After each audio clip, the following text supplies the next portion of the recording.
سے اور اس کی منازل سے حضرت انسان کو کچھ سمجھایا جا رہا ہے کہ جب تو پیدا ہوا تھا تو چاند کی طرح سارا زمانہ تیرا منہ دیکھنے آیا تھا، تو بھی اس وقت لوگوں کی توجہ کا مرکز بن گیا تھا، اور پھر منازل طے کرتا رہا،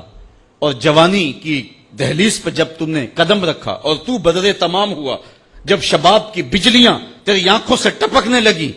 تو پھر تیری نظر کا خمار بھی کئیوں کے دل لوٹتا تھا، کئیوں کی نیندیں اچاٹ کر دیتا تھا۔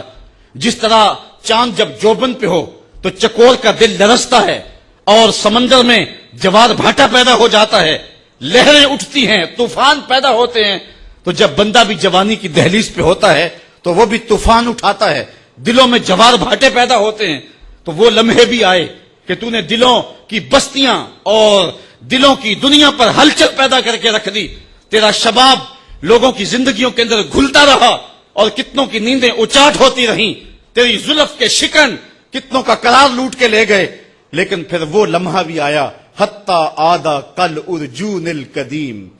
پھر بوڑھا ہو گیا، پھر تجھے کوئی دیکھنے بھی نہیں آتا، کوئی تجھ سے اداس بھی نہیں ہوتا، بچے بھی کترا کے گزر جاتے ہیں۔ کہا انسان ذرا چاند کی منزلوں کو دیکھ، یہی چاند کتنا پیارا تھا، اور آج اسی چاند کو کوئی دیکھتا بھی نہیں ہے۔ بچہ جب پیدا ہوتا ہے تو اس کی مسکراہٹ دل کھینچتی ہے،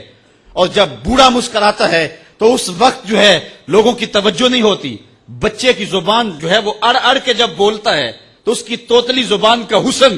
دلوں میں نکھار پیدا کرتا ہے، ماں بھی بلہاری جاتی ہے، باپ بھی صدقے جاتا ہے، بہنیں بھی جو ہے وہ قربان جاتی ہیں۔ تو بچے کا ٹوٹا لہجہ اور توتلی زبان خوشیوں کی ایک لہر ہوتی ہے، لیکن جب بڑھاپے میں فالج کی وجہ سے زبان میں لکنت آ جائے،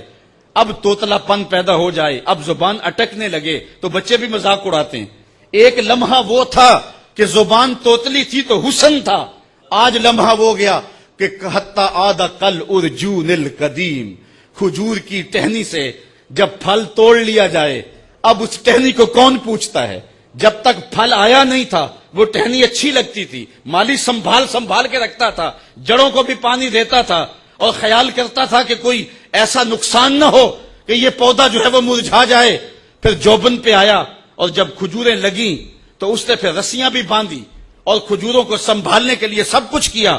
پھر جس دن اس نے اس ڈال سے پھل کاٹ لیا، اب وہ کھجور اجڑ گئی، اب اس کی وہ ٹہنی بے توقیر ہو گئی۔ انسان کی زندگی کا جب شباب لٹ جاتا ہے اور بڑھاپے میں جب وہ کسی قابل نہیں رہ جاتا، تو پھر اس کی بھی یہ مثال ہے، حتی آدھا کل ارجون القدیم، جیسے کھجور کی پرانی ڈال ہو